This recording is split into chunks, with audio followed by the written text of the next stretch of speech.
किस लेवल तक शुगर लेके जाती है शरीर की बीमारियों को?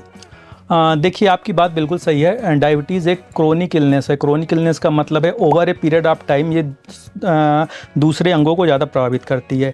पेशेंट जब हमारे पास रेगुलर आते हैं तो बोलते हैं कि डॉक्टर साहब हमारी शुगर 300 है, 400 है, हमें कोई फ़र्क ही नहीं पड़ रहा, हम तो ठीक हैं, चल फिर रहे हैं, हमें कोई दिक्कत ही नहीं रही है, हम क्यों दवाइयाँ लें या वटेवर। तो मैं उनको यही समझाता हूँ, देखिए शुगर पर से कोई दिक्कत नहीं होती है, बट शुगर की वजह से जब शुगर आप बढ़ता है, मतलब अगर मैं उन्हें थोड़ा सा वैसी भाषा में समझाऊं कि जो जैसे लोकल लैंग्वेज में आते हैं, गांव के आते हैं, तो हम उनको इस तरह बताते हैं कि दादा आप सोचो एक पाइप है, उसमें पानी बह रहा है, उसी पाइप में आप चाशनी बहला दो, अगर फ्लो करने लगेगी तो कौन जल्दी जाम होगा?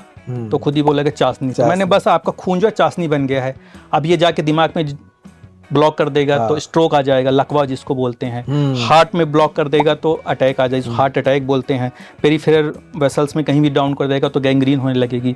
तो डायबिटीज़ क्या होता है, डायबिटीज़ की वजह से अपना शुगर बढ़ने से धीरे धीरे जो दूसरे अंगों दो टाइप के कॉम्प्लिकेशन होते हैं। अगर टेक्नोलॉजीज में बात की जाए, एक माइक्रोवेस्कुलर और माइक्रोवेस्कुलर कॉम्प्लिकेशन, तो इसमें होता है रेटिनोपैथी होने लगती है, मतलब आँखों की रोशनी कम होने लगती है। न्यूरोपैथी होती है, पैरों में जब वो झुनझुनी चढ़ने लगती है, बोलते हैं डायबिटीज़ के पेशेंट बोलते हैं कि हमें ऐसा लग रहा है जैसे हम किसी उस पे चल रहे हों, रुई या कॉटन पे चल रहे हों, क्योंकि उनको क्या न्यूरोपैथी की वजह से उनको एहसास नहीं होता।